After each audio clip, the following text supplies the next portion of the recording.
Wouldn't that be a good problem to have? Yeah, really.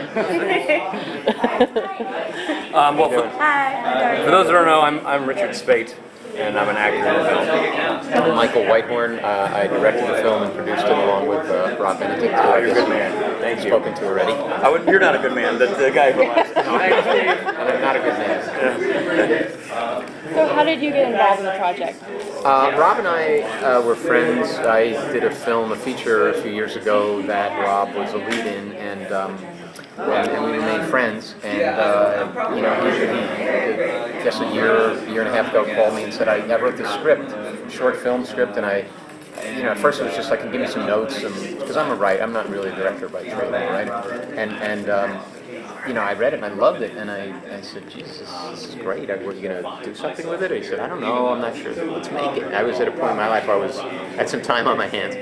So we just, like, you know, put together some money, a little bit of money, and we you know, and Rob I had some relationships with actors, but he knew the bulk of the people who wound up in the cast personally. So we're all friends that or Richard was very helpful because he had just done a film and he had relationships too. So we were able to put together a cast of people who just did it for the sheer love of just helping out a friend, and that's a real thing. I've been in the network TV world, you know, where it's all big agents and lawyers and deals. It's just people just say, yeah, I'll help you out, come by for a couple of days and you'll be in your little film. And it was amazing, the cast we were able to put together that way. I couldn't believe it as it was coming together. So what turned into like a lark of let's just do it, see what happens, turned into this, you know, cast of these people that, you know, some of the best comic actors working today. So How long did it take to shoot it? How long did you shoot it? about 5 days. 5 days? Yeah, Wow. it was pretty crazy. Tight. 5 days, yeah, very tight. I'm back. From when to when? Like, when did you start? When did you wrap? It was in December, this past December. I don't remember the dates, but You want to know what I know about the dates? This is nothing to do with the movie itself whatsoever. But day one, was I on day one of shooting? Yes, Day one of shooting was the Sandy Hook massacre. okay. I remember that. I know, but the thing is, I always think about that because we were all in the trailer while you guys were shooting, and we were getting this news feed, and then you're going out to do comedy. Yeah, I didn't know. Yeah, well, I honestly, we just didn't tell Rob or you or the crew because, again, they had a job to do and it was a tight schedule. But I remember that very specifically.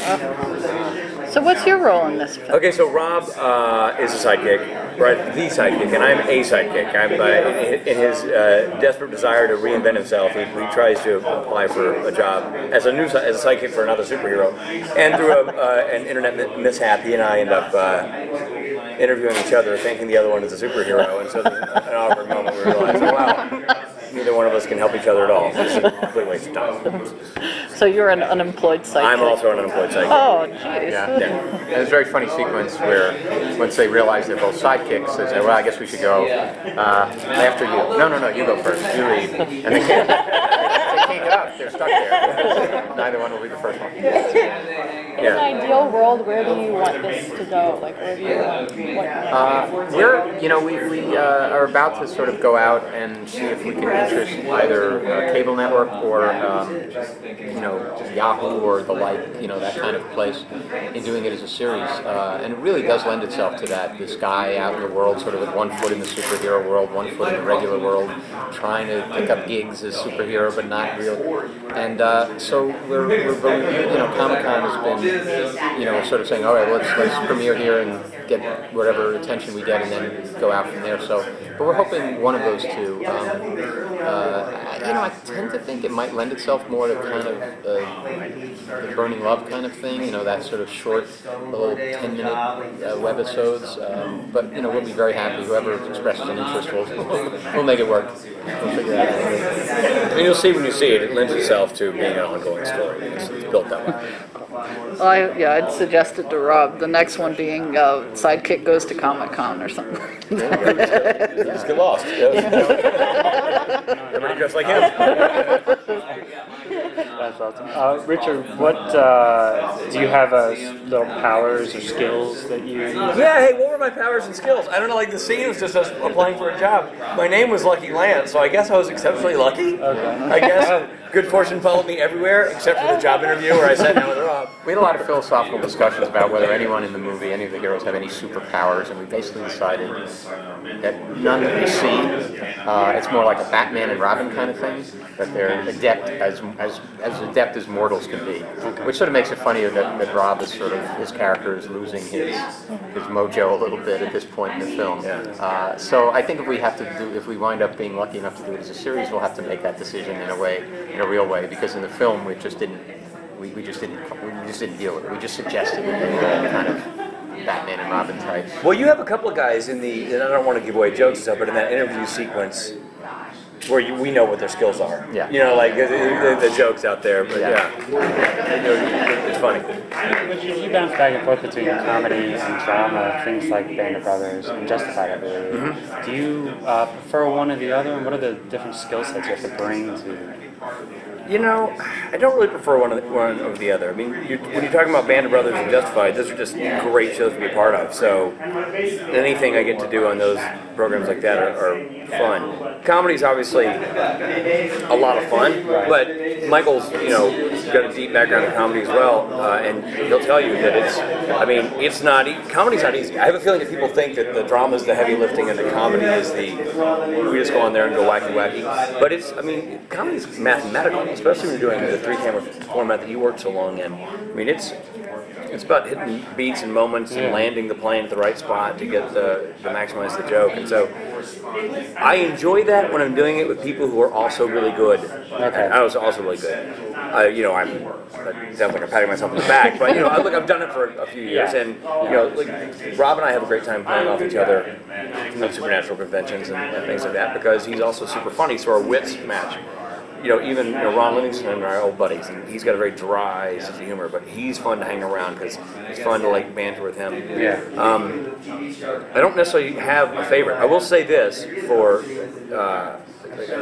on the rare opportunities I've been able to use both, that's the best. Because I really don't feel like there's any person who's one thing.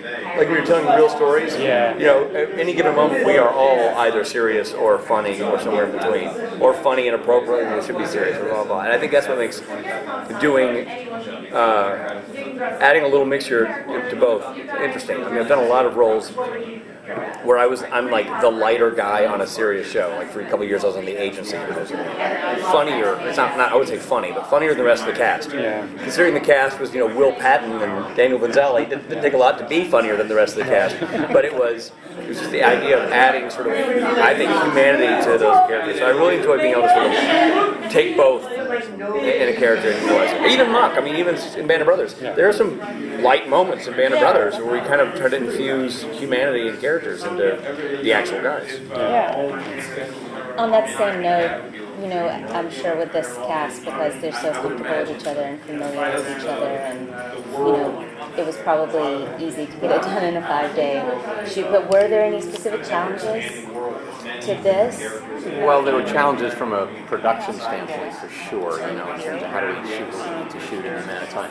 As far as actually getting the comedy to play as we wanted to play, that was incredibly easy. One thing I've learned, as I say, I've just gotten into directing, and what I've realized is that directing it's kind of a scam, because if you have a great script and if you cast it right, and those are two big ifs, but if you have both of those, you just get, you just point the cameras at it basically. You may have to tweak and adjust and so on, but if people come in with a comedic energy and a point of view, and you've cast it right and you've cast people together well, then it's really, I did not have to do a lot of, or any that I can remember, no, let's not play the scene this way, let's try this way. It's just all right there, and which is what made it possible, because we didn't have the time to go through it. Did I hear right, you shot it with 3 cameras set up? No. He was just referring to the multi-camera comedy background. Okay. So this was 1 camera? Yeah, it was 1 camera. Okay. Yeah, this is done in movie format. Okay, cool. And it is true what you were saying. 5 days is a ridiculously short amount of time to pull off what we're pulling off, but it's based on the fact that A, the material was strong, so it wasn't like you guys are rewriting jokes on the fly. The material was solid and ready to go. And the cast, when you're doing this kind of project, you're doing it because you really enjoy A, the people, B, the material, or both. You're not doing it, nobody is getting rich off doing this thing, everybody's doing it as a favor. So you get almost a better performance out of people who are doing it for a favor because they want to be there. Everybody's excited to be a part of it and to help out Rob, to help out Michael, and to be a part of what they've got going on because it's so much fun. You're putting your time into it because you want to do it. You bring a different energy and a different attitude. I think it's reflected in the movie itself. Did this also resonate with you as a fan? Are you guys currently fans of anything? Well, I would say that, I guess it's more of a you question, but I feel like it plays on classic archetypes of superheroes, this thing. So, I love Game of Thrones, I love, some of the things that are genre shows. Grew up watching, like, Spider-Man movies and obviously the series and cartoons and all that stuff.